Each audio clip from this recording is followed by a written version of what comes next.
So later that evening, I went back up to the police station, as it just kept running through my mind to go press charges on that teacher that was pressing up against us because she was out of line. Like, it's like, you don't touch my, it was just making me mad because I was just like, man, everything in me, like, just wanted to get at her, but it was just, I just said, it's a time and place for everything.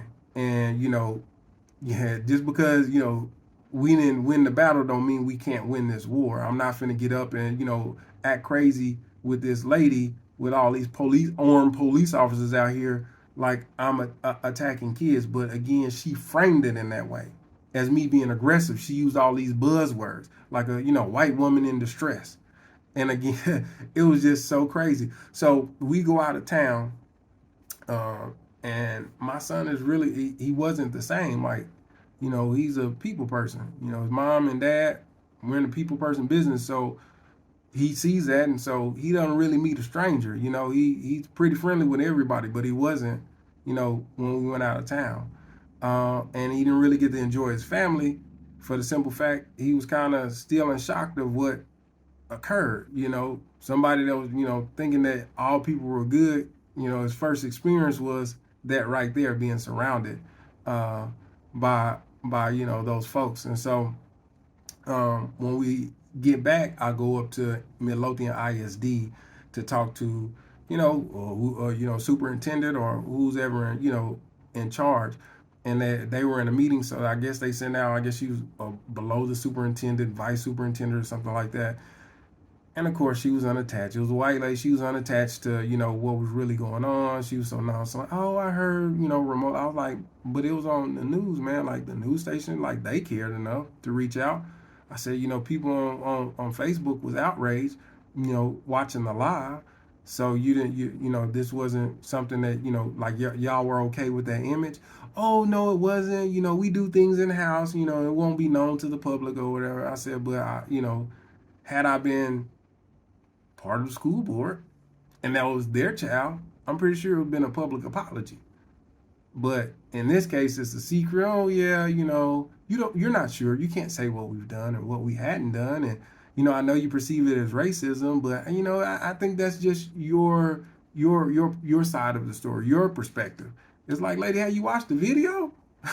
what do you gain from watching the video? But she hadn't. And so she came from a space of, I'm just doing my job and here to listen and take good notes if you decide to sue us in case I can find something, And it was just crazy. Like, she didn't really care. Not one bit.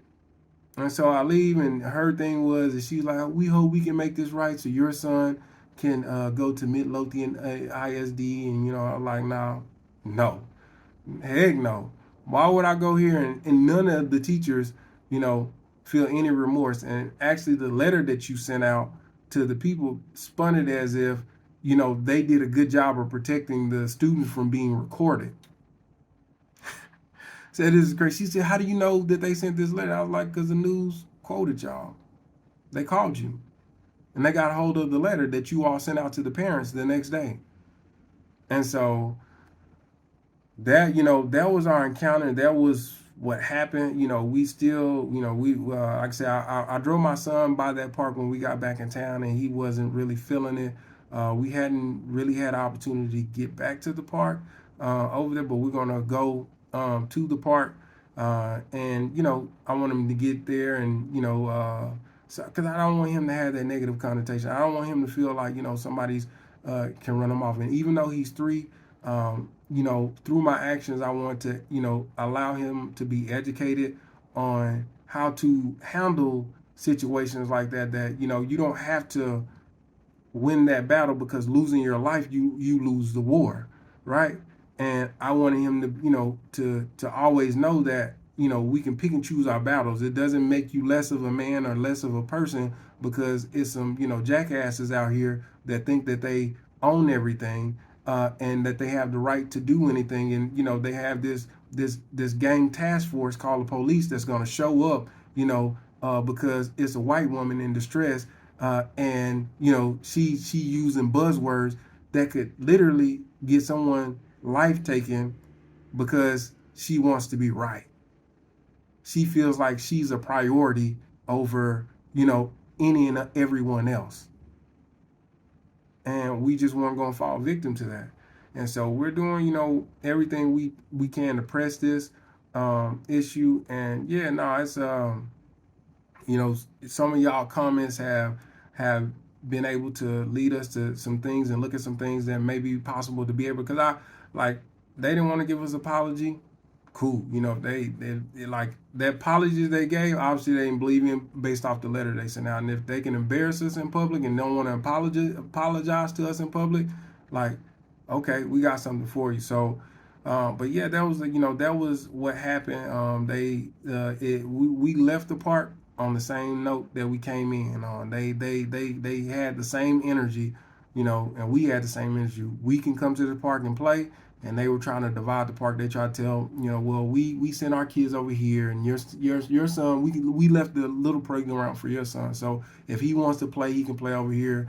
Blah blah blah blah, and that was their version of a resolution. And so that was the encounter at the park. And I really hate that, like I said again, my son had to experience that. But thank you all for your concern, your comments, and your shares. All right, thanks. Peace.